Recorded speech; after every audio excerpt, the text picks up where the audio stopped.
In 2024, foreign investors quietly packed up 1,60,000 crore rupees, roughly $19 billion, and pulled it out of the Indian market. That specific figure is larger than the entire annual economic output of 100 different countries. But if you were invested in Indian equities during this massive exit, you might not have even noticed. The Bombay Stock Exchange didn't collapse. So if the biggest global players were selling off billions, why didn't your portfolio crash into the red? This diagram shows exactly what happened. As the red downward pressure of foreign sell-offs hit the market, it collided with a massive rising green wall. That wall was built by everyday retail investors, pumping 1,000 crore rupees into the market daily. This relentless buying absorbed the shock entirely, delivering a positive 10.5% return, which leaves us with a mathematical mystery. If the most sophisticated institutional money in the world actively abandoned a stable, growing market, what exactly did they see that we didn't? And where did they take all that cash? Institutional capital doesn't panic. It runs on cold math. And last year, the math in India presented 3 distinct push factors. First was valuation.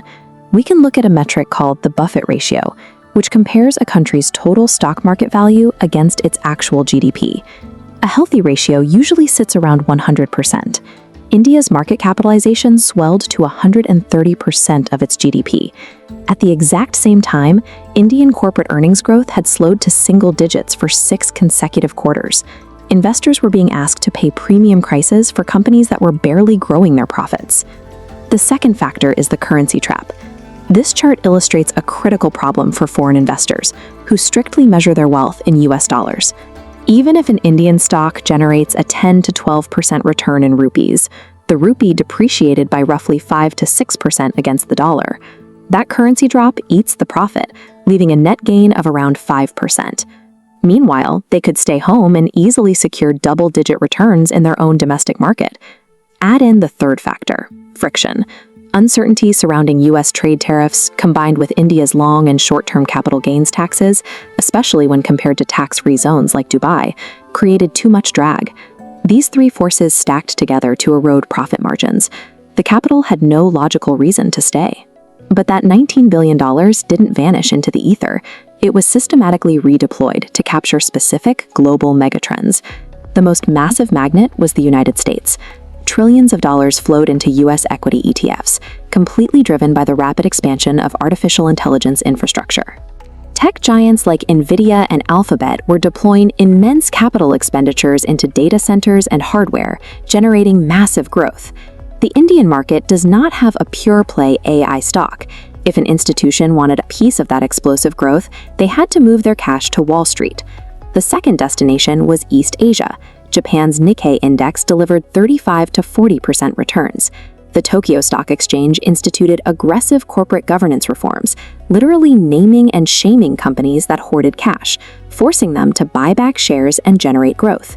At the same time, South Korea attracted tech capital through heavyweights manufacturing the memory chips required for those AI data centers. And China, despite previous struggles, drew billions back in through cheap valuations and aggressive government stimulus packages. Global capital followed innovation and structural reform.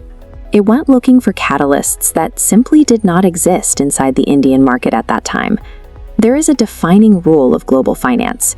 Capital holds no loyalty, and it holds no grudges. It moves constantly to wherever it can find the highest risk-adjusted return. This chart illustrates the true scale of the global economy. The entire Indian stock market, despite its recent growth, accounts for only about 3% of the total global market capitalization. The other 97% of the world's wealth sits outside those borders. If you only invest locally, a habit known as home bias, you are completely blinding yourself to 97% of the financial opportunities on the planet. This doesn't mean abandoning local investments.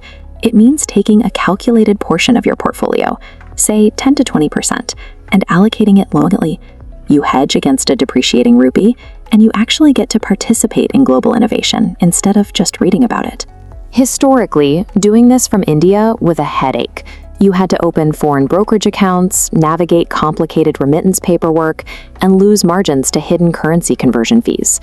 This video's sponsor, Ticker Tape, actually removes that friction. They utilize the regulated Gift City route in Gujarat to give Indian investors direct, seamless access to global markets. In just a few clicks, you can buy fractional shares of major US tech companies or invest in curated global ETFs that cover international sectors. You wouldn't restrict yourself to only traveling within your home country if you had the means to see the rest of the world. If you want to build enduring wealth, you should allow your money to do the exact same thing. Hit subscribe and click the bell icon for our next breakdown.